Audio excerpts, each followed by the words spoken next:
원장님 이 손 좀 여기 좀 대보세요, 이런 얘기를 많이 해요. 그리고 소리 좀 들어보세요. 딱 일어났는데 떡 소리가 나요. 이거 뭐라고? 이거 무릎에서 이렇게 말씀을 많이 하세요. 이렇게 일어나는데 나만 느끼는 이런 소리들 있잖아요. 그러면서 뭔가 무릎이 불편감이 있다? 이거는 굉장히 안 좋은 사인이에요. 안녕하십니까, 정형외과 전문의 윤재웅이라고 합니다. 오늘 여러분들께 제가 초대를 받아서 너무 떨리는데 무릎하고 어깨 질환에 대해서 제가 속 시원하게 말씀을 드려보도록 하겠습니다. 우리가 이제 무릎의 병은요, 여러 가지 질환들이 있어요. 그 여러 가지 질환들이 그냥 어떻게 보면은 별거 아닌 병들도 있고, 어떤 것들은 굉장히 심한 것들도 있는데, 제가 이제 몇 가지를 한번 말씀을 드려볼게요.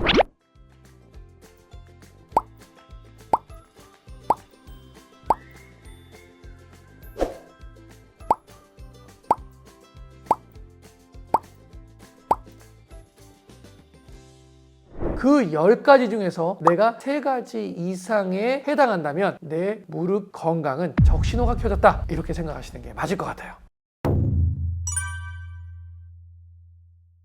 어깨가 아프다, 팔이 아프다 이러면요, 돌아다닐 수도 있잖아요. 근데 무릎이 아픈 사람 치고 많이 돌아다니는 사람들이 없어요. 우리나라의 관절염 환자가 몇 명이냐면요, 200만 명입니다. 200만 명. 그러니까 한국인의 만성 질환의 1위로도 뽑힌 게 지금 이 퇴행성 관절염이거든요. 그만큼 환자분들이 퇴행성 관절염으로 많은 사람들이 고생을 하고 있다라고 생각을 하면 돼요. 그렇다고 너무 쉽고 너무 당연한 질환인 건 아니거든요. 그래서 이거를 방치하게 되면 내가 생활에 굉장한 지장이 따르기 때문에 많은 병이고 흔한 병이지만 방치하면 안 되고 꼭 관심을 가지고 치료를 해야 된다라고 제가 말씀을 드리는 거죠. 우리가요, 퇴행성 관절염이 오는 시기가 몇 살 정도 되시는 것 같아요? 글쎄요, 저한테 보통 오시는 환자분들 중에서 퇴행성 관절염이라는 진단이 붙어가지고 오시는 분들은 50대, 60대, 70대가 거의 주류를 이루겠죠. 그런데 젊으신 분들, 요즘에는 이제 레저 활동도 많아지고 그러면서 40대 후반의 환자분부터 퇴행성 관절염이 환자도 있어요. 그러면 이제 생각을 해보세요. 우리가 이제 평균 수명이 80세, 90세라고 하면요, 제가 지금 말씀드리는 40대 후반 환자분이 퇴행성 관절염의 진단을 받았다라고 하면요, 벌써 퇴행성 관절염으로 고통을 받는 시간은 최소 3, 40년이 된단 말이죠. 60대의 진단을 받았다 하더라도 최소 2, 30년의 시간을 퇴행성 관절염으로 고통을 받는단 말이에요. 그러니까 굉장히 오랜 시간을 고통 속에서 살아야 된다, 이렇게 생각한다면 결코 무시할 수 있는 병이 아니죠. 우리가 무릎을 많이 써서 그런다고 보통 얘기를 하죠. 맞아요, 일견 맞는데 이제 조금 생각을 해봐야 될 부분이 있어요. 그럼 우리가 생각하는 무릎은 그냥 뼈와 연골 이렇게 있다고 생각을 한단 말이에요. 그럼 볼게요. 이 무릎하고 뼈 사이에 노란색으로 지금 여기 황토색으로 보이는 이 부분 있죠. 이거를 물렁뼈, 반월상 연골이라고 해요. 그런데 이 부분이 손상이 되는 경우들이 많아요. 왜? 운동을 하거나 등산을 하거나 쭈그리고 앉는 동작을 하다가 갑자기 찢어져서 찢어진 부분에 무릎이 딱 닿았을 때 휘청하고 힘이 빠지는 듯한 증상을 일으키는 것들이 물렁뼈하고 상관 있는 증상들이에요. 뼈를 싸고 있는 관절 연골이 또 있어요. 근데 이 연골이 닳아지게 되면 물이 차게 되고 붓고 뻐근하다는 이런 증상들이 오게 되죠. 일반적인 상황에서는 연골 손상이 관절염을 진행시키는 1등 공신이다 라고 생각하시면 될 것 같아요. 우리나라 사람들이 흔히 많이 하는 좌식의 대표적인 게 쪼그리고 앉는 거예요. 그리고 양반 자세. 무릎이 쪼그리고 앉게 되면 우리는 이렇게 구부렸다 폈다 이것만 생각한단 말이죠. 근데 실제적으로 무릎은 이렇게 구부러진 다음에 뒤에서 비틀어지고 그리고 다시 비틀어진 다음에 일어나게 돼요. 이 반월상 연골의 뒤쪽이 찢어지게 만드는데 1등 공신은 바로 쭈그리고 앉거나 좌식 생활, 양반 자세 이런 것들이 있죠. 예전에 우리나라에서만 볼 수 있었던 그런 생활들이잖아요. 그런 부분들이 우리 무릎 건강에는 취약한 건 사실이죠. 원장님 이 손 좀 여기 좀 대보세요, 이런 얘기를 많이 해요. 그리고 소리 좀 들어보세요. 딱 일어났는데 떡 소리가 나요. 막 이렇게 만집니다 막 해가지고 막 소리 나게 만든 다음에 갑자기 또 소리가 한번 딱 나면 이거 뭐라고? 이거 무릎에서 이렇게 오래 앉아 있다가 제가 이렇게 뚝 일어나잖아요. 그러면 근육이 이게 뻣뻣해져 있는 상태에서 딱 일어나기 때문에 뚝 하고 소리가 날 수가 있어요. 또는요, 무릎 앞쪽에 뚜껑뼈가 있는데 그 뚜껑뼈가 덜그럭 거리면서 소리가 날 수 있습니다. 자, 이거 보면요, 요 앞쪽에 보면 요 뚜껑뼈가 있잖아요. 이 뚜껑뼈가 왔다리 갔다리 할 때 이게 움직이면서 얘가 덜그럭거리는 소리가 날 수도 있어요. 단 소리의 크기가 중요한 게 아니라 소리가 나면서 통증이 생긴다, 이러면 굉장히 안 좋은 사인일 수가 있는데, 만약에 소리가 나더라도 내가 그렇게까지 많이 통증이 있거나 불편감이 없다, 그러면 크게 걱정은 안 하셔도 됩니다. 단 오히려 나만 들을 수 있는 소리가 있어요. 막 크게 막 덜컥거리는 소리가 아니라 이렇게 일어나는데 나만 느끼는 거리는 이런 소리들 있잖아요. 그러면서 뭔가 무릎이 불편감이 있다? 이거는 굉장히 안 좋은 사인이에요. 왜냐면 연골에 손상이 있으면서 그 부분들이 닳아지면서 이렇게 나는 소리이기 때문에, 그런 사그락거리면서 나만 느낄 수 있는 그런 기분 나쁜 느낌과 함께 통증이 있다, 굉장히 좋지 않은 증상이 될 수가 있죠. 우선 이제 소리가 나는 원인을 알아야 돼요. 내가 만약에 근육의 이상으로 인해서 이렇게 오래 앉았다가 일어나는 동안에만 계속 이렇게 소리가 난다, 그러면 근육이 좀 더 뻣뻣해져서 하는 거거든요. 그러면 내가 일어나기 전에 자주 스트레칭을 해주고 풀어주는 작업을 많이 해주고, 평상시에 이 근육에, 특히 여기 무릎의 위쪽 부분에 있는 근육에 따뜻한 찜질을 많이 해주시는 거를 생활하시면 훨씬 더 도움이 될 것 같고요. 무릎 안쪽에서 딸깍거리는 느낌이 날 때, 이럴 경우에는 연골 손상과 관련이 있을 수가 있거든요. 왜냐하면 무릎이 떨끄럭거리면서 굉장히 자극을 주니까요. 그럴 경우에는 무릎 안쪽의 연골을 좀 기름칠을 해줄 수 있는 연골 주사 같은 게 있어요. 그런 연골 주사 같은 거를 놔줘서 무릎 안을 좀 더 기름칠을 해주게 되면 좀 더 그런 떨끄럭거리는 느낌이 좀 더 적어질 수가 있죠. 병원에 가서 물론 체크를 해보면 참 좋겠죠. 의사 선생님 만나고 엑스레이도 찍고 이렇게 만져보고 이러면 참 좋겠으나 잘 안 되잖아요. 그래서 제가 대표적으로 이 동작을 한번 해가지고 문제가 생기는지를 한번 알아봐라 라고 하는 대표적인 걸 몇 가지 알려드려 볼게요. 쪼그리고 앉았다가 5초 정도를 쉬고 있는 상태에서 다시 일어났어요. 그랬을 때 무릎에 통증이 있거나 뭘 붙들고서 일어나야 된다거나 동작이 원활하지 않을 때, 이럴 때는 무릎에 연골 손상이 있다고 생각을 하시면 될 것 같고요. 또 하나, 양반 자세가 안 될 때. 양반 자세가 안 된다 그러면, 우리가 흔히 무릎의 연골에는 바깥쪽 연골도 있고 안쪽 연골도 있지만 대부분 퇴행성으로 손상이 되는 경우는 안쪽 연골이 많아요. 그렇기 때문에 양반 자세를 내가 했을 때 이 동작이 원활하게 안 된다 그러면 안쪽 연골에 손상이 있을 가능성이 높기 때문에 이 두 가지를 확인해 보시면 될 것 같아요. 우리가 이제 병원에 갔어요. 그러면 대표적으로 이제 무릎이 아파서 가면 하는 검사가 뭐 있죠? 엑스레이죠. 엑스레이는 뼈를 보는 겁니다. 요 뼈에서 요 사이에 들어있는 황토색으로 보이는 요 부분 있죠? 요 부분은 엑스레이에서 보이지가 않아요. 그러면 이 부분을 어떻게 판단을 하느냐? 엑스레이를 찍었는데 굉장히 좁아져 있어요. 그러면 이 연골이 많이 닳아져 있구나, 손상돼 있구나, 이거를 예측을 할 뿐이죠. 그렇기 때문에 엑스레이상에서 요 뼈의 모양이 간격도 좋고 둥글둥글한지를 보는 게 엑스레이 검사고요. 두 번째, MRI 검사가 있습니다. MRI 검사. 그 MRI 검사는 비싼 검사죠. 그 MRI 검사는 왜 하느냐? 요렇게 뼈도 볼 수 있지만 황토색으로 보이는 연골, 그 다음에 십자인대, 측부인대, 근육들까지 다 볼 수 있는 검사가 MRI 검사예요. 그러면 엑스레이를 찍고서 뭐 병원에 갔더니 당장 MRI 찍고 보통 그러지 않죠. 그러면 선생님이 나쁜 선생님입니다. 그렇게 하면 안 되고, 엑스레이를 찍고 크게 문제가 안 돼 있는 상황이라면 주사 치료도 해보고 약도 먹어보고 이렇게 치료를 해본 다음에 그랬는데도 계속 불편하다 그러면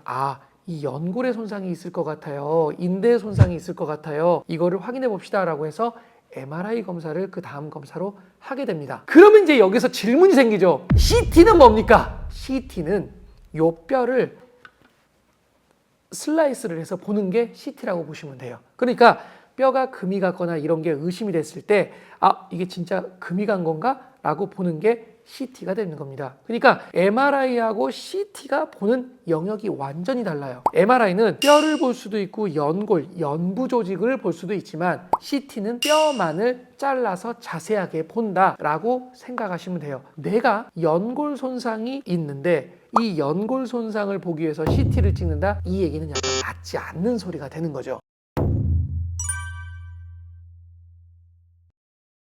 초기의 증상을 보면요, 많이 불편하진 않아요. 병원에 갈 정도는 아니야. 근데 무리를 할 때만 좀 아파요. 농구를 했어요, 테니스를 쳤어요, 아니면 등산을 갔다 왔어요. 갔다 온 다음에는 좀 불편해.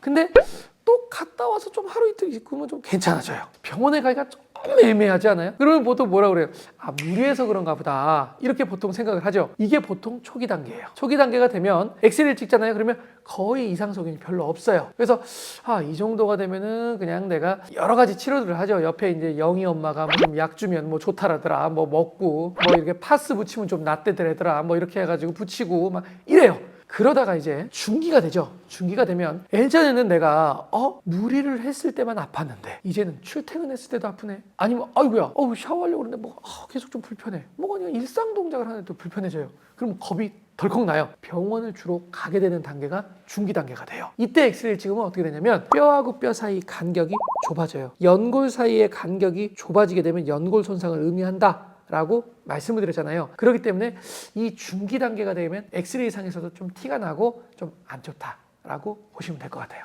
그리고요, 이제 말기가 되면요, 이제 뭐 이거는 이분은요, 뭐 이미 병원 여기저기 다 다녀보신 분이에요. 뭐 느낌이 달라요. 문을 딱 열고 들어오시잖아요. 그러면 내가 어디가 아픈지 맞춰봐.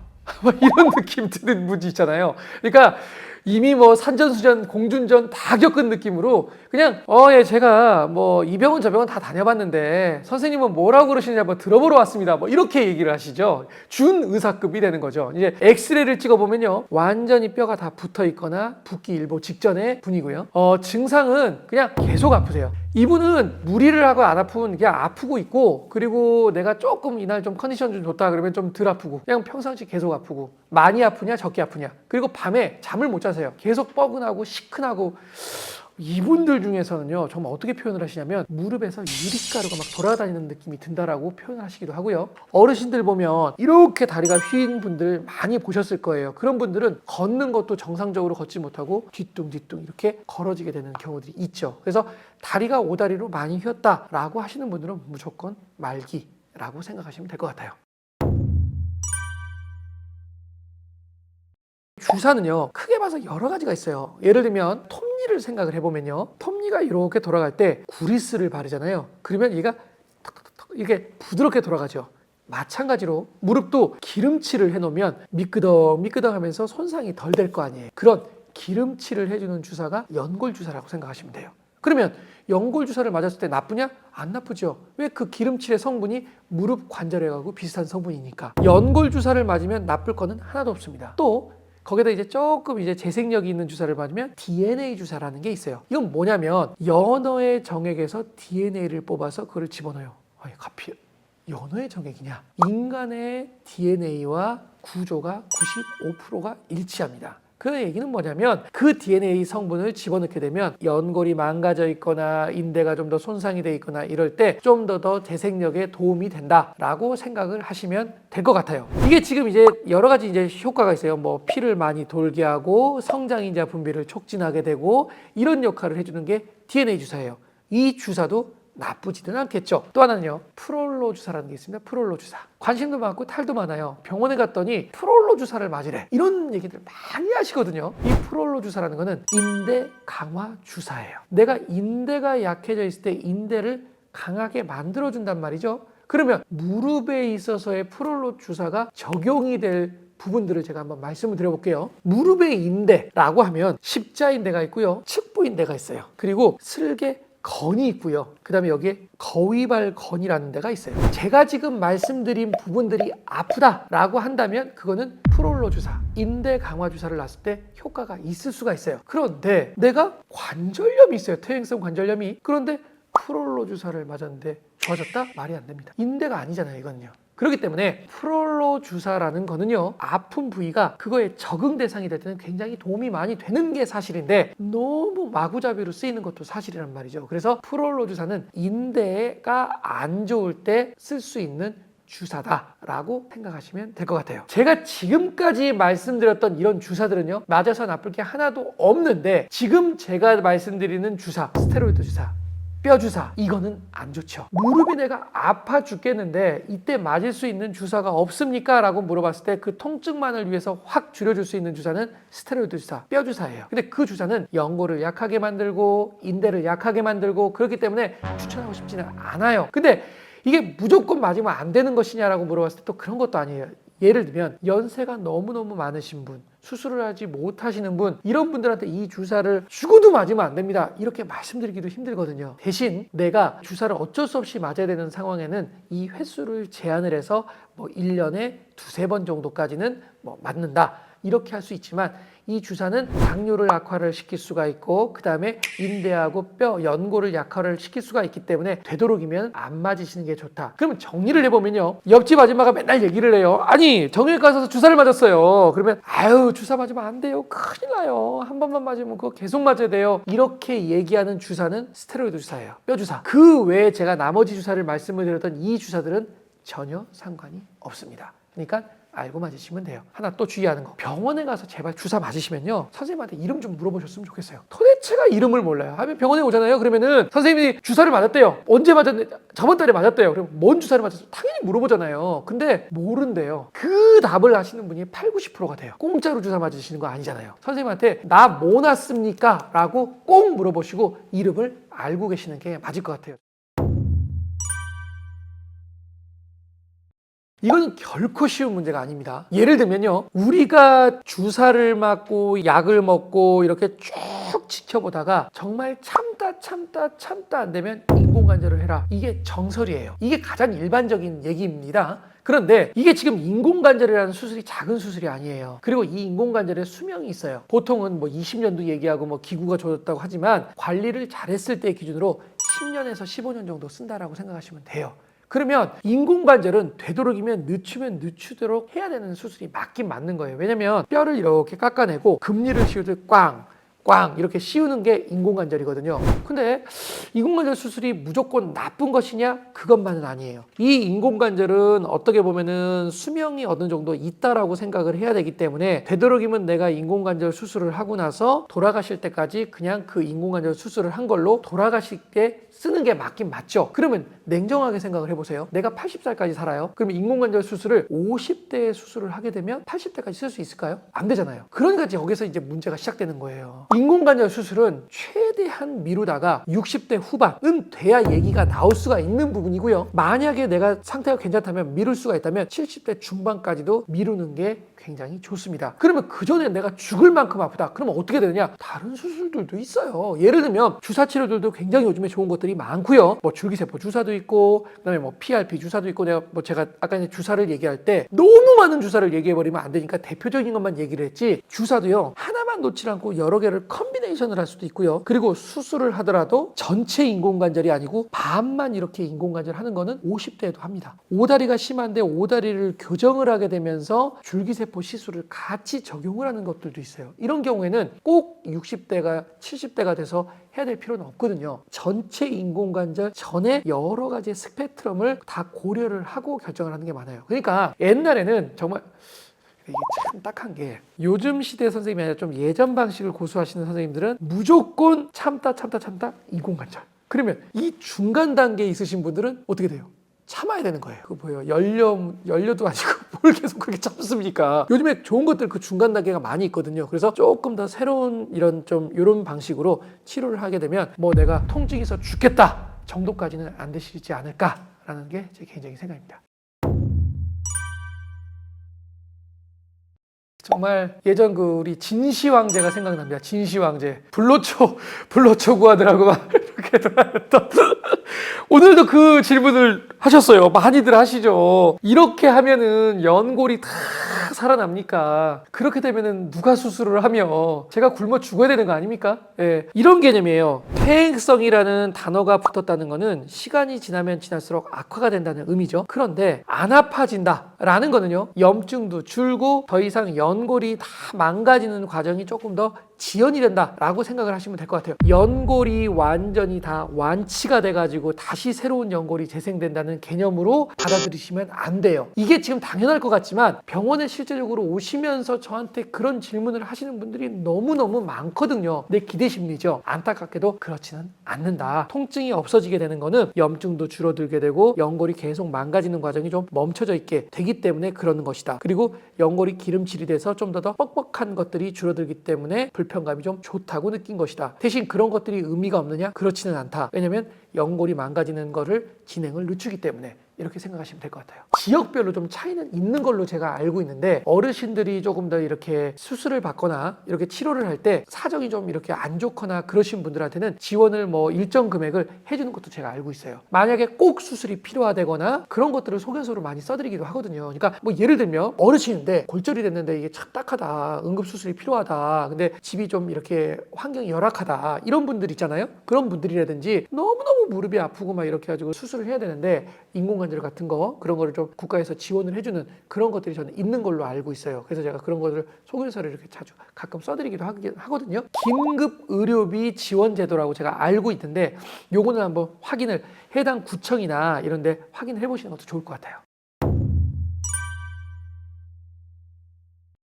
제가 이제 무릎을 써요. 뭐 어깨도 마찬가지고 허리도 마찬가지예요. 무릎 주위에 근육이 잘 발달이 돼 있으면요, 무릎의 하중을 적게 준다고 생각하시면 돼요. 우리 근육은요 30대 중반까지 이렇게 쭉 이제 올라가다가 이제 그 다음부터는 계속 빠지기만 하잖아요. 이제 보호막이 떨어진다라고 생각하시면 될 것 같아요. 그래서 근육을 항상 키우고 건강하게 관리를 해주는 게 무릎 건강, 그리고 허리 건강, 그 다음에 어깨 건강의 핵심이라고 볼 수 있습니다. 무릎을 강화하는 운동을 좀 몇 가지를 좀 말씀을 드려볼게요. 의자에 이렇게 앉아서 TV를 이렇게 보게 되잖아요. 그럼 이제 어떻게 하시냐면요, 소파에서 약간 엉덩이를 빼서 무릎을 이렇게 펴요. 다리를 드는데 이렇게, 이게 수평이죠. 수평보다 조금 더 든다는 느낌으로 들어요. 그리고 발을 뒤로 살짝 젖힙니다. 근데 너무 많이 젖히면 종아리가 너무 당기니까 살짝만 젖혀주면 돼요. 그러면 이 동작을 했을 때 여러분들 한번 만져보면요, 허벅지의 근육에 힘이 굉장히 많이 들어갈 거고요, 종아리의 근육에 힘이 들어갈 거예요. 그래서 하체 근육을 강화시켜 줍니다. 이거를 6초를 세면 돼요. 1, 2, 3, 4, 5, 6 하고 내려놓고요, 다시 반대쪽도 수평보다 좀 더 들어서 쭉 뒤로 살짝 젖혀서요, 하나, 둘, 셋, 넷, 다섯, 여섯, 6초를 세요. 10번을 번갈아서 해주시면 돼요. 이렇게 해주셔서 3세트 정도를 해주시면 무릎 건강에 굉장히 도움이 많이 되실 겁니다. 나이가 어느 정도 좀 있으신 분들은 요로 운동만 하더라도 굉장히 근육이 힘이 들어가는 것을 느끼실 수가 있는데, 제가 여기서 말씀드리는 핵심은 뭐냐면, 무릎이 안 좋은데 무게를 넣어서 이거 하지 말라는 거예요. 동작을 할 때 여기에 무리를 줄 수가 있기 때문에 편 상태로 이렇게 들고 유지하는 운동을, 무게를 조절해 가면서 하는 게 1번입니다. 1번. 이 의자를요, 이렇게 한 손으로 이렇게 잡고요, 옆으로 이제 45도를 벌려요. 유지를 하는데 여기 보면 여기 허벅지 여기 힘이 이렇게 딱 들어가 있는 게 느껴질 거예요. 하나, 둘, 셋, 넷, 다섯, 여섯. 버티는 운동을 해요. 앞쪽으로 하나, 둘, 셋, 넷, 다섯, 여섯. 버티는 운동을 해요. 뒤쪽으로도 하나, 둘, 셋, 넷, 다섯, 여섯. 버티는 운동을 합니다. 여기서 중요한 거는요, 내가 허리에 힘을 딱 잡고 반대쪽 다리에도 힘을 준 상태로 자세를 유지하는 상태로 동작을 해주셔야 돼요. 6초간 하면서 10번을 해주면 될 것 같아요. 그렇게 해주시면 무릎 주위에 근육을 강화시켜 주면서 코어와 반대쪽 다리도 강화를 시켜줄 수 있기 때문에, 내가 한쪽을 했다 그러면 당연히 반대쪽도 이렇게 해서 같이 동일한 방법으로 해주시면 되겠죠. 이렇게 운동을 하시면 될 것 같아요. 마지막 방법은요, 여러분들 이거 진짜 좋아하시는 거 있습니다. 까치발 쓰는 거. 이거 너무 좋아하시더라고요. 이거 그래가지고 이거는 도움이 안 되나요? 라고 무지 물어보십니다. 병원에 오시면요. 근데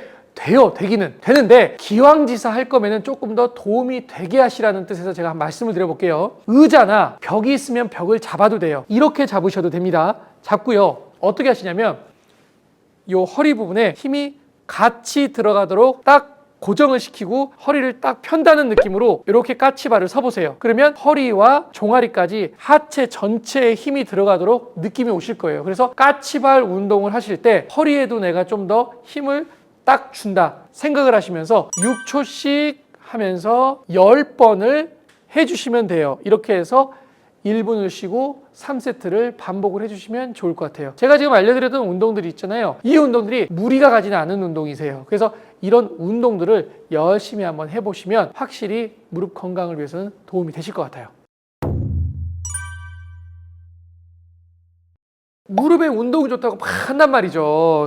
뭐 다 좋대요. 뭐 말씀 들어보면은 뭐 누가 좋대요? 그럼 물어보면 뭐 옆집 아줌마가 좋대요. 뭐 경로당 가서 들었어요. 막 이런 얘기 한단 말이죠. 근데 대표적으로요, 안 좋은 거를 제가 이제 찝어보면요, 점프를 하면서 피봇을 하는 운동은 좀 안 좋아요. 예를 들면 그럼 딱 떠오르는 운동이죠. 농구, 배구, 점프하잖아요. 왜냐면 착지를 하는데 내가 그 착지하는 동작에서 정상적으로 딱 비틀어지면서 착지를 하는 경우들도 많죠. 그러니까 충격량도 크잖아요. 그렇기 때문에 점프를 하는 운동은 무릎 건강에서는 좋지는 않습니다. 또 피봇 운동이 있어요. 테니스, 탁구 뭐 이런 것들 있잖아요. 이런 거는 무릎을 비틀리고 하는 건데 또 축을 고정을 하고 비트는 동작을 하잖아요. 그렇기 때문에 연골 손상을 일으킬 가능성이 좀 높기 때문에 좋지 않아요. 그리고 또 하나, 우리나라에 등산 인구 진짜 많은데 등산하는 건 좋은데 나에게 맞춰서 운동량을 조절하면 되는데 너무 험한 산으로 올라간단 말이죠. 그러면 내려오거나 이럴 때 내가 이렇게 무릎에 가해지는 하중도 굉장히 많고요. 그 다음에 내려오면서 비틀어지는 경우가 꽤 많잖아요. 그러면서 급성 손상을 입는 경우들이 있기 때문에 등산을 하시는 거는 좋은데 나에게 맞춰서 해라. 이게 그 다음 단계가 되는 거고요. 그리고 또 하나는요, 여러분들 뭐 요가도 하고 뭐 에어로빅도 하고 뭐 줌바 댄스도 하고 좋은데 적당한 단계의 강도로 하면 좋은데 너무 과하게 하시는 분들이 있어요. 에어로빅을 하든지 뭐 이런 분들이요. 그런 것들은 좀 지양해 주시는 게 좋지 않을까라는 생각이 듭니다. 대전제는 내가 어떤 운동을 할 때 도움이 되더라도 아픈 것을 참고 하는 게 아니에요. 스쿼트도 마찬가지예요. 무릎 주위에 아니 근육을 키우는데 왜 나빠? 라고 생각할지 모르지만 스쿼트를 할 때마다 무릎 앞쪽이 아픈 사람이 그걸 참고 한다. 그러면 본인은 계속 독을 행하고 있는 겁니다. 그렇기 때문에 아프지 않는 범위 내에서 하는 것을 추천을 드리죠. 제가 참 이런 말을 하기가 좀 그렇지만 저도 뭐 식습관이 너무 안 좋아가지고 내장 지방이 지금 가득 차 있는데 뭐 살이 찌게 하는 뭐 기름지고 이런 음식들은 안 좋아요. 왜냐면 체중이 늘어나게 되면 무릎에 계속 하중을 주는 퍼센트가 굉장히 높거든요.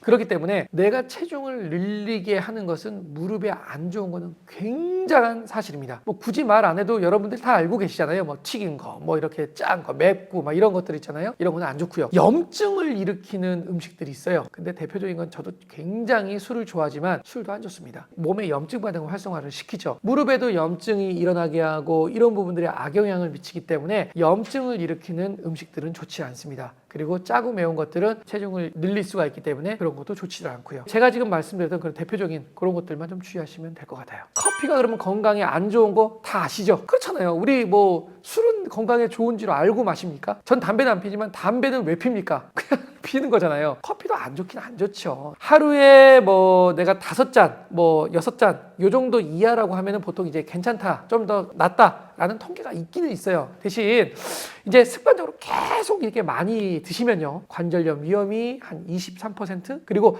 관절 관련 질환은 한 22% 증가한다는 이런 통계 결과가 있긴 있어요. 그런데 이게 왜 그러느냐?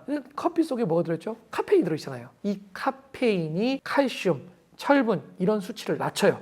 그러면 우리 몸은 항상 항상성을 유지하려고 하기 때문에 뼛속에 들어있는 칼슘을 바깥쪽으로 밀어내려고 하기도 하고 이러면서 뼈가 약해진다라는 것들도 있습니다. 이런 카페인을 많이 섭취하는 것은 건강에 좋지 않아요. 그렇지만 이건 제 개인적인 생각입니다. 개인적인 생각. 드시면 되죠. 뭐 얼마나 나쁘게 만들겠습니까? 차라리 카페인을 먹어서 무릎에 안 좋을 거면요, 운동 조금 무리해서 안 하시는 게 더 좋지 않나라는 생각이 드는 게 제 개인적인 생각입니다.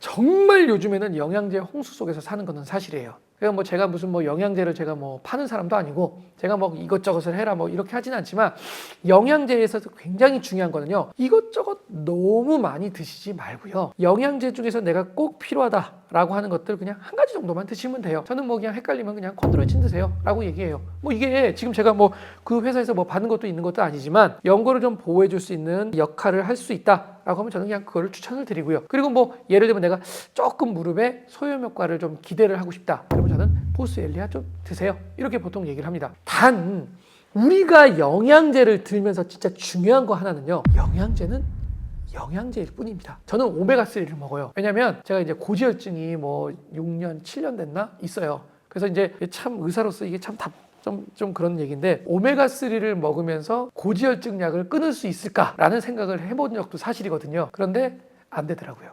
결국은 영양제는 영양제일 뿐이고 도움이 될 수 있는 거지만 내가 꾸준히 먹어야 되는 그런 약들 이런 것들을 대체하지는 못한다. 대신 도움이 좀 될 거라고 생각을 한다라는 정도만 여러분들이 알고 계시면 될 것 같아요. 제가 항상 환자분들께 드린 말씀이 있어요. 첫 번째는요, 아픈 거 하지 말라는 거예요. 아픈 거. 무릎을 위해서 운동을 해요. 그러나 그 운동이 내가 아픈 통증을 많이 준다라고 한다면 그러면 좀 쉬어라가 되는 거고요. 그리고 한 달, 두 달 오래 아프면 제발 병원에 가라. 좀 이것도 좀 말씀을 드리고 싶어요. 물론 그냥 뭐 건강 염려증 있는 사람들처럼 조금만 아프면 병원에 달려오고 막 이런 사람들도 있어요. 그런데 그런 사람들이 오히려 너무 오랫동안 아픈 것을 방치하는 사람들보다 훨씬 낫거든요. 그래서 내가 만약에 한 달 정도, 두 달 정도 몸이 아프다, 무릎이 아프다, 그러면 그냥 병원을 가시는 것을 꼭 추천을 드립니다.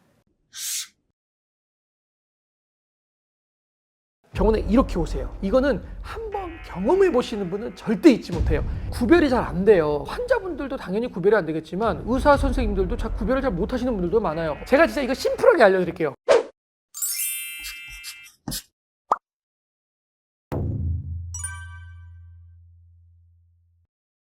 어깨 질환이요. 제가 이제 통계를 보니까 2011년에는요 175만 명이에요. 175만 명. 그런데 10년이 지난 2021년에는요 249만 명이죠. 42%나 급증을 한 거예요. 인원으로 봤을 때는 우리가 이제 어깨 질환이 생각보다 많지 않을 것 같다라고 생각할 수 있지만 엄청나게 많은 사람들이 어깨 질환으로 고생을 하고 있는 거죠. 우선은 많이 써서요. 많이 써서 그냥 뭐든지 많이 쓴 쪽이 안 좋아지죠. 다치게 되는 경우들도 생길 수가 있잖아요. 그러니까 예전에 비해서는 지금 최근에는 레저 활동, 스포츠 활동 이런 것들 많이 하잖아요. 그렇기 때문에 내가 충격을 받거나 이런 경우들도 꽤 많죠. 그리고 이제 또 거기에다가 보면 또 이제 잘못된 습관들을 하시는 분들이 있어요. 막 이런 것들 하시는 분들 있잖아요.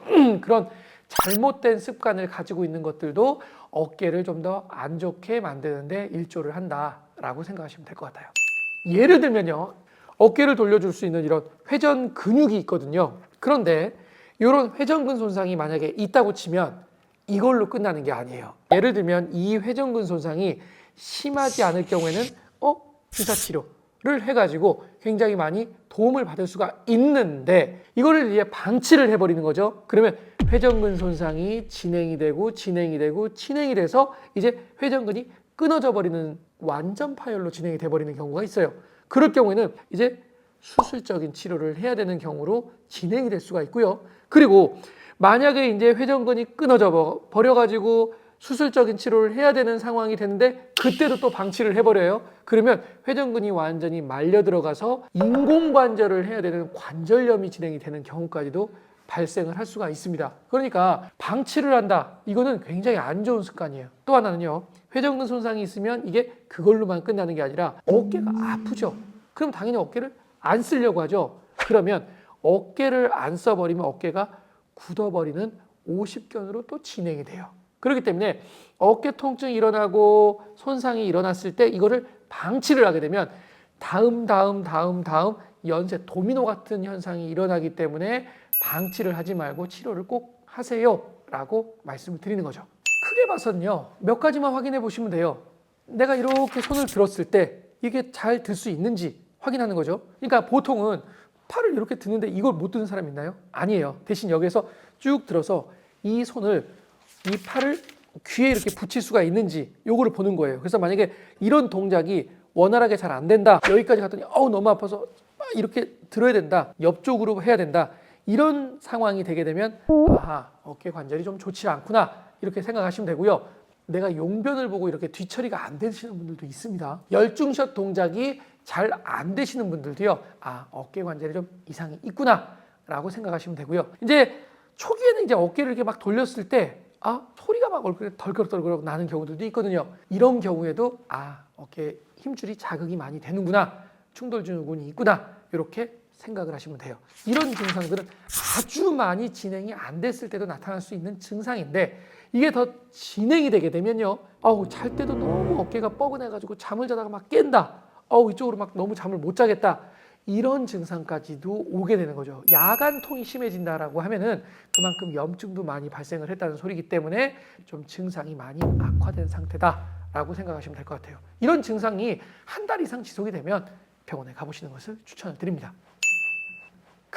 밤에 유독 아픈 건요. 밤에 아무것도 안 보이잖아요. 그렇죠? 낮에는 그러니까 막 시선이 뺏기죠. 이렇게. 그렇기 때문에 낮엔 잘 모르다가 밤에는 그냥 가만히 있기 때문에 통증이 보통 느껴지는 경우들도 많고요. 우리가 이제 생리적으로요. 밤에는 좀 더 신경이 활성화되는 부분들이 있어요. 그렇기 때문에 밤이 됐을 때는 좀 더 통증이 심해진다라고 보면 될 것 같고 또 낮 시간대에 바쁘면서도 막 활동량이 막 이렇게 했던 것이 누적이 돼가지고 밤에 이제 딱 쉬려고 누워있을 때는 그때 그 피로감들이 몰려와서 불편하다고 느껴지는 경우들도 있습니다. 그래서 꼭 어깨뿐만이 아니에요. 비단 어깨뿐만이 아니라 무릎도 그렇고 발목도 그렇고 밤에 통증을 느낀다라고 하시는 분들은 생각보다 꽤 많습니다. 병원에 처음 갑니다. 그러면 이제 딱 10분이 오면은 한 8분 정도는 뭐 병원에 갔더니 뭘 합니까? 그러면 50견이래요부터 시작을 해요. 그렇죠. 나이가 한 50대쯤 되셨으니까 50견이겠죠. 근데 이게 50견이라는 게 50살이 됐으니까 생기는 50견이 아니고 동결견 이렇게 보통 우리가 불리기도 해요. 어려운 말로는 유착성 관절낭염이라고도 보통 불리기도 해요. 이게 무슨 말이냐? 어깨를 싸고 있는 그 관절낭이 있는데 이 관절낭이 유착이 되고 나이가 들어서 좀 뻣뻣해져서 어깨가 안 움직여지게 되는 게 50견이에요. 그러니까 내가 50견이 있는데 어깨가 이렇게 들어준다. 그럼 50견이 아닌 거죠. 이해가 가시나요? 50견이 있는 분들은요. 팔을 들어보세요 라고 했을 때 정말 심한 분들은 여기서 이 이상을 못 드세요. 그래서 더 들어보세요 라고 하시면 막 귀를 막 이렇게 갖다 붙이려고 이렇게 하신단 말이죠. 또 이 팔을 뒤로 이렇게 다 못 드세요. 이런 분들이 보통 50견이 있는 분들의 대표적인 특징이라고 할 수 있죠. 정말 이거 진짜 이게 가끔 그래요. 제가 이제 예전에 그 유튜브를 뭘 하면서 이제 50견이 이렇게 있는데 이런 스트레칭 하세요. 뭐 이렇게 말씀을 드렸단 말이죠. 그랬더니 그 아래에 댓글을 다신 분이 어떤 분이냐면 아유 1년 지나면 다 나아요. 어떻게 1년 지나면 다 낫습니까? 물론 이제 50견이 있었는데 이제 그 부분을 이제 열심히 노력도 하고 그러면서 조금 더 풀어졌을 수는 있죠. 그렇지만 50견이 무조건 시간이 지난다고 나아지는 병은 아니에요.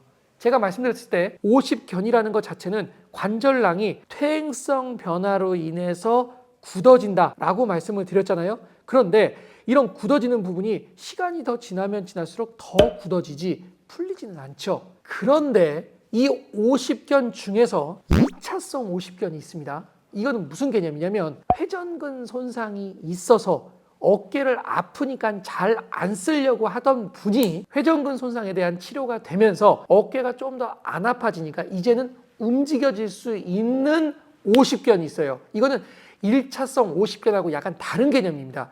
이런 2차성 50견이 있었던 분들이 회전근 손상이 좀 더 줄어들고 염증이 줄어들면서 팔이 들어지게 되는 경우들도 있지요. 그렇지만 우리가 흔히 말하는 그런 1차성 50견이 1년이 된다고 좋아진다? 절대로 그렇지 않습니다. 심하지 않게 어깨를 이렇게 돌리다가 특정 각도가 되면 내가 아프다고 그래요. 예를 들면 이렇게 해서 꼭 이렇게 돌릴 때 내가 여기서 이렇게 들 때 이런 동작을 할 때 여기가 아파요 이렇게 얘기를 하고요. 또 앞쪽 회전근이 같은 경우에는 이렇게 어깨를 이렇게 눌렀는데 여기가 아파요 이런 식으로 보통 많이 해요. 회전근개 파열이죠. 우리가 이제 어깨를 보게 되면요 대부분의 질환이 이 회전근개 손상이 많은 비중을 차지하거든요. 특정 각도에서 불편하다고 하는 경우들이 많고요. 그리고 어느 정도 진행이 되게 되면 그냥 뭉뚱그려서 얘가 전체적으로 막 아파요. 밤에 자는데 막 묵직하게 아파요. 이런 식으로 표현하는 경우들도 있죠. 어깨를 이렇게 돌려주잖아요. 이렇게. 어깨를 돌려주는데 쓰는 근육들이 있습니다. 여기 앞쪽에 있는 회전근개, 위쪽, 뒤쪽, 아래쪽 이렇게 있어요. 크게 네 가지가 있습니다. 이 근육들은 어깨를 이렇게 돌려주는데 사용을 해요. 정확하게는 회전근개라고 표현을 하죠. 그런데 그 중에서 요 위쪽에 있는 극상건 하고요, 앞쪽에 있는 견갑하건, 이 두 가지가 주로 손상이 되게 된단 말이에요. 어깨 회전근 손상이 있어서 수술적인 치료까지도 필요한 것들이 요 두 개가 해당을 하고요. 특히 위쪽에 있는 회전근은 우리가 보통 너 회전근이 끊어져서 수술했다며 라고 하는 것들은 대부분 다 이 위쪽에 있는 극상건을 얘기를 합니다. 근데 이제 문제는요, 요 힘줄이 끊어지게 되면, 아니면 끊어지기 전이 되건 부분 파열이 되게 되면 무슨 일이 벌어지냐면, 이 위쪽에 있는 요 견봉이라는 뼈가 있는데 요 뼈하고 이렇게 자극이 자꾸 되면서 자꾸 닳아지게 돼요. 그러면서 얘가 끊어지게 되는 경우로 진행을 하거든요. 그런데 이제 문제는 얘가 이렇게 자꾸 닳아지게 되면서 염증이 생기죠. 염증이 생기면 굉장히 아파요. 그러면서 얘를 안 움직이게 된단 말이에요. 내가 어깨가 아픈데 어깨를 더 많이 움직이는 사람이 어디 있습니까? 예, 보통은 잘 안 움직이려고 하죠. 근데 우리 몸은 참 신기한 것이 안 움직이려고 하면 할수록 관절이 굳어버려요. 그렇기 때문에 이 어깨도요, 내가 쓰질 않고 자꾸 이렇게 있다 보면 어깨 관절이 굳어버리죠. 그거를 2차성 오십견이라고 해요. 이 경우에는 무조건 오십견 치료만 하는 게 아니라 이 회전근 손상에 대한 치료를 같이 해야 되죠. 근데 제가 왜 이 얘기를 오십견하고 이렇게 비교해서 말씀을 드리느냐, 일반적인 오십견보다도요, 이런 회전근 손상으로 인한 이런 2차성 오십견의 비중이 굉장히 높거든요. 그렇기 때문에 이 2차성 오십견에 대해서는 치료 방법이 약간 다르기 때문에 요것들에 대해서도 꼭 알고 계시는 게 좋을 것 같습니다. 명확하게 여러분들이 알 수 있는 법은 뭐냐면요, 오십견은 어깨가 굳어 있기 때문에 내가 이렇게 들면 잘 안 들어질 거 아닙니까? 그런데 다른 사람이 이렇게 딱 들어주게 되면요, 통증이 있어도 내가 참고 들려고 하더라도 굳어 있기 때문에 안 되는 게 오십견이고요. 회전근개 손상은 내가 아프긴 아파요. 그렇지만 다른 사람이 확 올렸습니다. 그럼 올려지는 게 회전근개 질환이에요. 회전근개 손상하고요, 오십견을요, 구별이 잘 안 돼요. 환자분들도 당연히 구별이 안 되겠지만 의사 선생님들도 구별을 잘 못하시는 분들도 많아요. 환자가 왔는데 뭘 합니까? 라고 물어봤더니 오십견이래요. 근데 그분은 회전근개 손상이었어요. 부분 손상. 그러니까 이거를 의사 선생님들도 잘 파악을 못하시는 분들도 꽤 많더라고요. 근데 이게 왜 중요하냐면, 오십견만이 메인이 되는 사람들은 어깨 관절이 굳어 있잖아요. 제가 굳었다고 그랬잖아요. 그렇게 되면 이 굽는 거를 풀어주게 되면 돼요. 그 다음에 회전근개 손상이 있어가지고 이런 분들을 치료를 하게 되는 경우에는 이 회전근개 손상이 통증을 일으키게 되고 활동을 안 하게 하려는 성질이 있잖아요. 그렇기 때문에 이 회전근개에 대해서 주사 치료를 하거나 뭐 충격파 치료 같은 걸 할 수도 있고, 그러고 난 다음에 어느 정도 조절이 되게 되면 운동하는데 크게 문제가 없어지는 경우가 많거든요. 그 다음에는 근육 강화 운동 같은 거를 시행을 해주면 되기 때문에 이 사람이 지금 오십견의 증상인지 회전근개 손상의 증상인지를 의사 선생님들이 명확하게 판단을 해주시는 게 굉장히 중요하죠.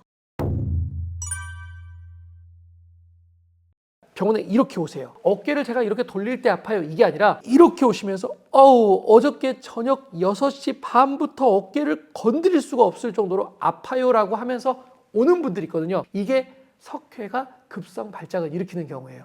이거는 한번 경험해 보시는 분은 절대 잊지 못해요. 엑스레이를 찍었을 때 석회가 껴있는 분들 꽤 있어요.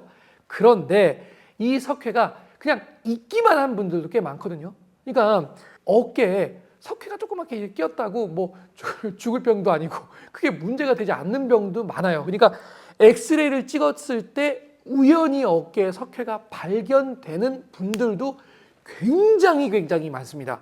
근데 그런 분들이 증상이 있느냐? 그렇지 않아요.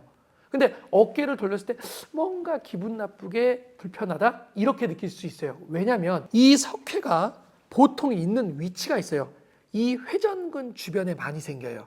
회전근의 위쪽에 있는 경우들도 있고요. 회전근 속에 파묻혀 있는 경우들도 꽤 많거든요. 그러면 내가 어깨를 움직이거나 그럴 때 뭔가 좀 무지근하게 불편하고 뭔가 기분 나쁜 불편감이 있다라고 느끼시는 분들이 대부분이에요. 그런데 석회가 가장 문제가 되는 경우가 뭐냐면 급성 발작을 일으키는 경우가 있거든요. 예를 들면요, 우리 석회가 있죠? 그 석회가요, 시간이 흘렀다가 어떤 경우에 그 석회가 막 녹는 경우가 있어요. 그러면 일정 공간에서 석회가 녹으면서 굉장히 흔히 쉽게 말해서 그 화산 그 폭발하기 전에 부글부글부글부글 막 이렇게 끓는 것처럼 석회가 이렇게 굉장히 녹아서 압력을 높이고 그 통증이 무지무지하게 오시는 분들이 있거든요. 그러니까 급성으로 그냥 녹아면서 굉장히 심한 통증을 일으키게 되고, 물론 이제 그런 경우에 이제 MRI까지 꼭 찍을 필요는 없지만 MRI를 찍게 되면은 석회 주위로 하얗게 염증 반응이 굉장히 가득 차 있는 경우를 보게 되는 경우가 많아요. 그래서 그런 급성으로 석회가 문제를 일으키는 경우가 석회에 있어서는 좀 중요한 상황이 되지 않을까라는 생각이 들죠. 대전제는요, 원인을 모른다예요. 왜 생기는지를 몰라요. 왜 생기는지 모르는데 이제 대표적인 몇 가지들이 있어요. 대사질환, 뭐 당뇨 같은 게 있을 때는 좀 높다. 뭐 혈액순환이 좀 더 적게 됐을 때 생기는 위험이 좀 높다. 그리고 또 우리가 이제 어깨를 과도하게 사용했을 때 좀 발생 비율이 높다. 이런 것들이 좀 있거든요. 그런데 대표적으로는 이제 말씀드릴 수 있는 거는 어깨 힘줄이 이제 석회로 변했다가 다시 힘줄로 바뀌어가는 그런 퇴행성 과정 중에 하나로 보는 게 일반적인 거기 때문에 어떻게 보면 석회가 내가 있었어요. 근데 나이가 들면 그 석회가 없어지기도 한다라고 생각하시면 될 것 같아요. 근데 이제 그게 중간에서 이제 문제를 급성 발작처럼 문제를 일으키니까 문제가 되고, 지금 정확하게 석회가 왜 생긴지는 불명확하다가 맞을 것 같아요. 석회가 있으면 무조건 수술을 해야 됩니다. 이건 말도 안 되고요. 어깨에 엑스레이를 찍었는데 석회가 보였다. 근데 증상도 그렇게 심하지 않은데 수술을 한다. 이건 좀 아닌 것 같고, 이제 문제가 이제 이렇게 오시는 분들이죠. 이제 이렇게 왔는데 보통은 이제 석회가 이제 너무 많이 있고 이렇게 좀 문제가 되니까 급성으로 이제 들어가서 내시경적으로 그 석회를 좀 제거를 합시다. 이런 선생님들도 있고, 물론 그게 꼭 나쁘다고 말을 하지는 않은데, 저 같은 경우는 이제 아주 심한 정도까지가 아니라면 그 석회를 이제 좀 압력을 좀 낮춰줄 수 있도록 뭐 주사 치료로 낮춰주고, 그 다음에 이제 체외 충격파라는 치료 있어요. 충격파라고 해서 그 초음파 파장을 줘서 쭉 이렇게 조직을 좀 이렇게 깨주는 역할도 해주면서 피를 많이 돌도록 해서 이제 흡수하는 데 도움이 되는 그런 체외 충격파 치료도 하게 되고요. 주위에 이제 석회 주위에 염증 반응이 굉장히 많아지니까 주사 치료나 이런 것들에서 염증을 좀 줄여줄 수 있는 그런 주사 치료들도 병행을 하긴 하죠. 석회로 수술을 하게 된다? 그 경우는 모르겠어요. 저 같은 경우는 굉장히 드물었던 것 같아요. 올해 지금 반이 정도 됐잖아요. 올해는 제가 제 수술 진짜 많이 하거든요. 제가 오늘도 지금 수술하고 진짜 막 일주일에 막 수술에 치여서 제가 사는데, 올해 제가 석회를 가지고 수술했던 적은 단 한 번도 없었던 것 같아요. 제가 이제 무릎 편에서도 말씀을 좀 드렸습니다. 엑스레이를 찍으면 뭐라고 그랬죠? 뼈를 본다고 그랬죠? 그러면 여기 중에서 하얀 부분은 엑스레이를 찍으면 나오는 부분이에요. 그렇죠? 그러면 엑스레이를 딱 찍었어요. 근데 요 뼈하고 요 뼈 사이에 주로 회전근이 들어가 있다고 했잖아요. 그러면 여기 뼈와 여기 뼈가 좁아졌다라고 하면 무릎하고 비슷하게 회전근이 손상됐을 가능성이 좀 높네라고 얘기를 할 수가 있고요. 또 회전근이 이렇게 자꾸 닳아진다고 그랬잖아요. 견봉이라는 요 뼈하고 자극이 되면서 요 견봉이 엑스레이를 봤더니 물퉁물퉁하게 막 자라져 있네. 그러면 회전근이 자꾸 긁히는 사람이구나, 손상됐을 위험이 좀 높겠구나, 이렇게 알 수가 있고요. 이제 엑스레이를 보고서는 요거를 어느 정도 예상을 합니다. 그리고 이제 실제로 이 회전근, 요 황토색으로 보이는 거는 엑스레이 상에서 보이는 부분이 아니거든요. 그러면 이 황토색 부분을 보기 위해서 초음파 검사를 합니다. 초음파 검사를 해서 요 회전근 손상이 어느 정도 있는지를 대략적으로 판단을 해요. 그리고 나서 너무 많이 손상이 되어 있는 것 같다? 아니면 수술적인 치료를 고려해야 될 정도다? 아니면 초음파를 찍었는데 이 정도 같은데 치료를 해도 반응을 하지 않는다? 이 정도가 되게 되면 이제 MRI를 찍어서 전체적인, 정확하게는요, 초음파로 볼 수 있는 회전근이 좀 한계가 있어요. 그래서 요 속에 있는 이두박근여기 부착부라든지 이런 여러 가지 부분들은 MRI를 통해서 또 확인할 수 있는 부분들이 있거든요. 그래서 엑스레이를 찍어서 어느 정도 감을 잡고 회전근의 손상이 의심이 되게 되면 이 회전근을 보기 위해서 초음파 검사를 할 수가 있습니다. 무릎보다는 좀 더 어깨에 있어서는 초음파가 활약을 많이 합니다. 그리고 이런저런 치료를 하거나 반응을 얻거나 더 자세하게 보기 위해서는 MRI라는 검사를 하게 되죠. 그럼 여기서도 CT가 나오죠? 어깨 관절에서 CT는 거의 찍지 않는 것 같아요. 왜냐면 이것도 이제 골절이 있거나 이럴 때 잘게 이제 잘라서 보긴 하지만 굳이 CT를 꼭 찍어야 될 이유는 그렇게 많지 않은 것 같습니다. 네. 어깨 수술에요. 대부분은요, 어떻게 보면 이제 회전근 손상이 많이 차지하겠죠. 정확하게는 이 회전근개가 한 반 이상 파열이 됐을 때는 이거는 수술적인 치료를 해야 돼요. 회전근개가 이렇게 있습니다. 그런데 이 회전근개가 끊어졌어요. 그러면 얘가 어떤 작용을 하냐면 이 뼈와 뼈가 만나는 것을 중간에서 막아주는 무릎에 있어서는 반월상 연골과 같은 역할을 해준다고 생각하시면 돼요. 그런데 얘가 끊어져 버렸으면 우리가 예전에 그런 거 해보셨어요? 고무줄로 두 명이 딱 잡고 있는데 한 명이 고무줄을 딱 놨어요. 그럼 어떻게 돼요? 뿅 하면서 이제 그 뭔지 아시잖아요. 근데 여기에 이렇게 붙어 있는데 여기가 끊어져 버리면 회전근이 가만히 있지 않고 안쪽으로 말려 들어가게 돼요. 그러면 이제 나중에는 이 회전근을 꼬맬 수도 없는 상태로 말려 들어가 버리게 됩니다. 그러면서 뼈하고 뼈가 중간에 완충 역할이 없으니까 관절염이 오게 되는 거예요. 그러니까 이 회전근이 끊어지게 되면 이거는 무조건 꼬매줘야 돼요. 회전근이 끊어졌는데 전체가 다 끊어졌는데 이거를 수술적인 치료를 안 해도 된다? 그 선생님은 나쁜 선생님이에요. 예, 이거는 끊어지게 되면 수술을 해야 됩니다. 그런데 이 회전근이 일부만 끊어졌을 때, 부분 손상이 되어 있을 때는 이건 조금 선생님들마다 이견이 좀 있기는 해요. 그렇지만 회전근이 완전히 끊어졌을 때는 수술을 해야 된다라고 알고 계시면 되고, 또 하나 회전근이 완전히 다 끊어지지는 않았어요. 그런데 이 견봉이라는 요 뼈가 너무 많이 뼈가 울퉁불퉁 자라져 있어서, 뾰족하게 자라져 있어서 이 가만히 두게 되면 이 뼈를 너무 많이 갉아먹을 위험이 있는 사람이거나 그럴 경우에는 견봉을 이렇게 다듬어주는 견봉 성형술이라는 걸 좀 합니다.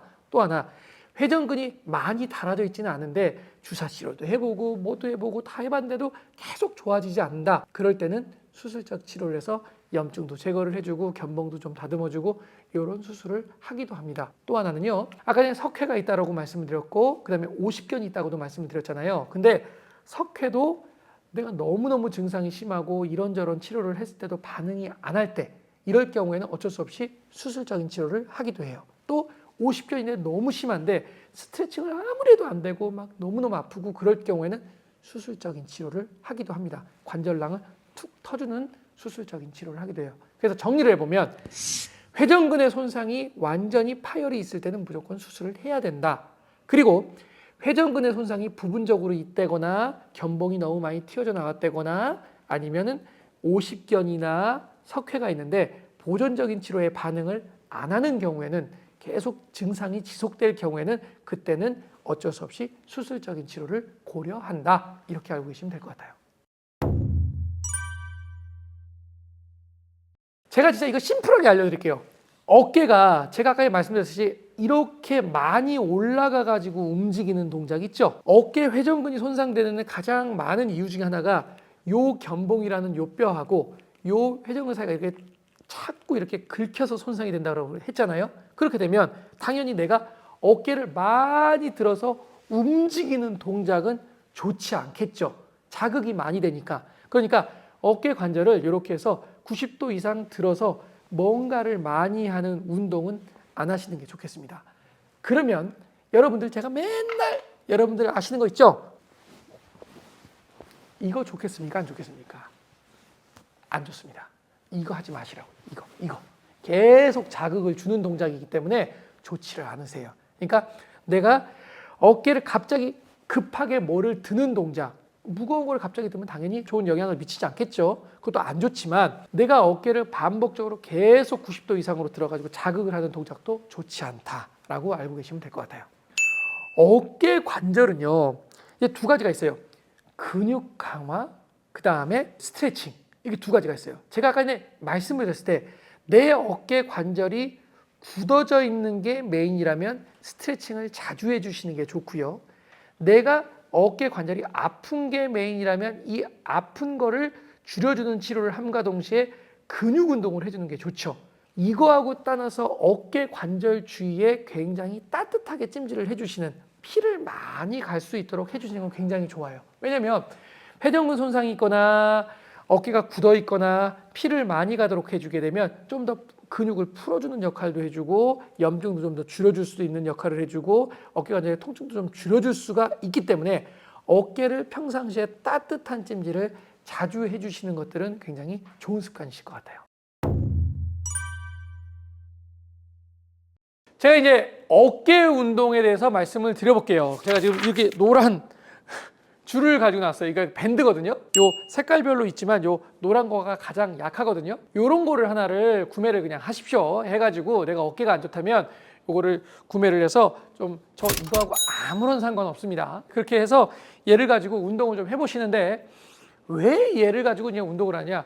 우리가 어깨를 너무 운동을 많이 하게 되면 급격하게 격렬하게 운동을 하면서 속 근육을 강화시킬 수가 없거든요. 그래서 요거를 가지고 이제 운동을 하시는데 문고리나 옆에 이제 고정이 돼 있을 거 아니에요. 지금 이거는 지금 저희 PD님이 잡고 계시는 거고 여기 속에요.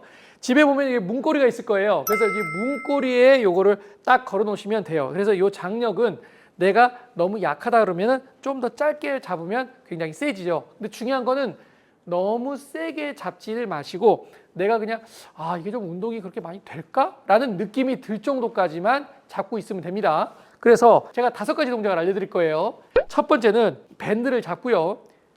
팔을 90도를 만드는 상태에서 겨드랑이를 딱 이렇게 붙입니다.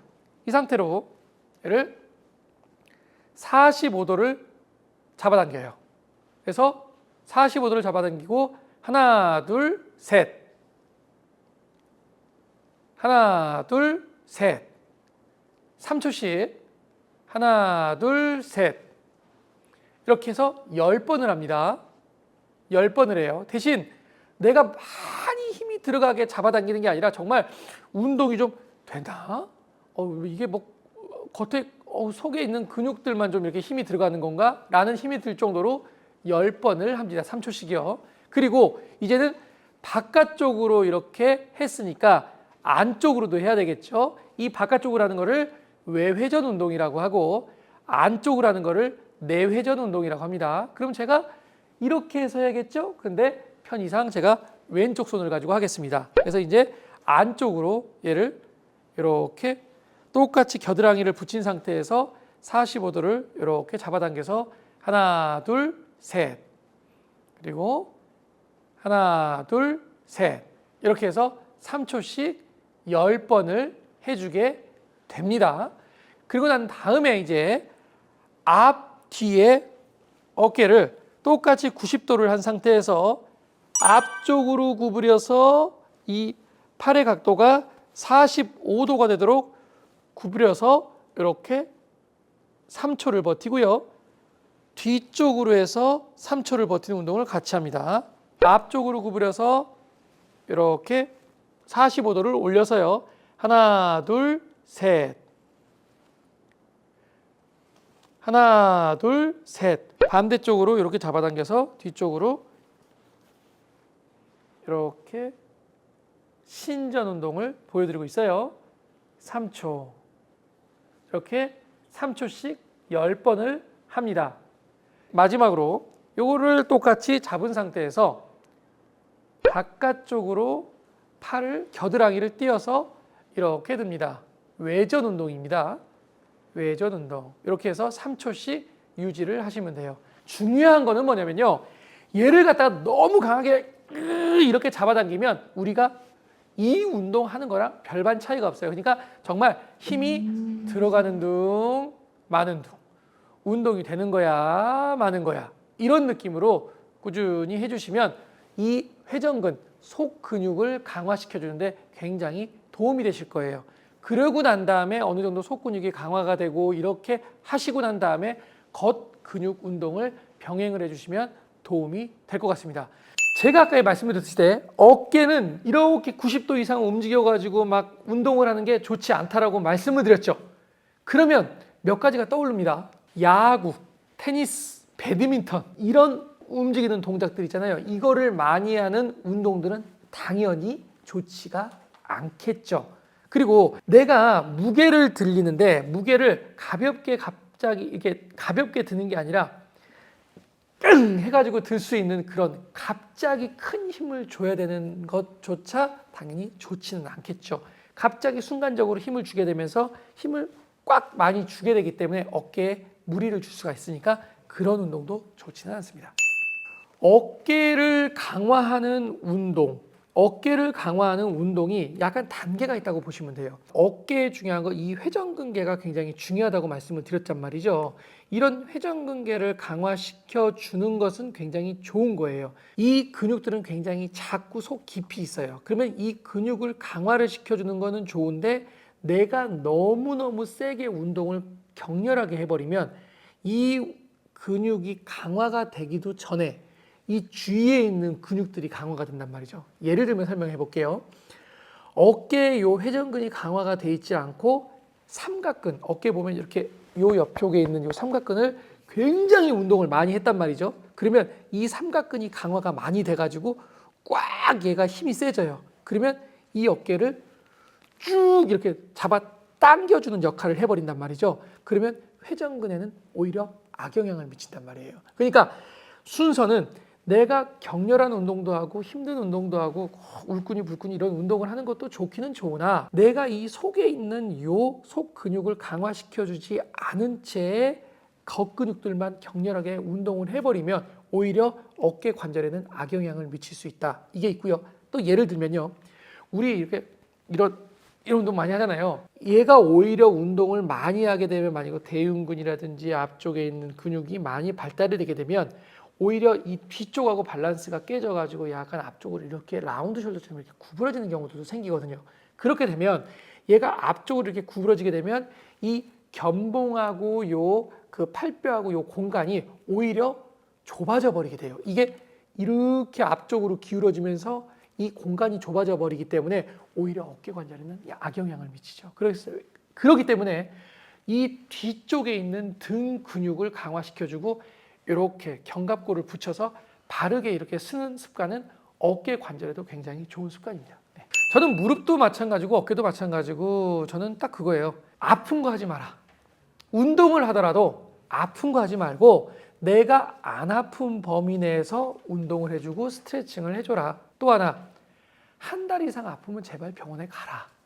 1년 지난다고 좋아지는 거 아닙니다. 무조건. 예. 그렇기 때문에 오랫동안 아프면 참지 말고 병원 가라. 이렇게 하시면 됩니다.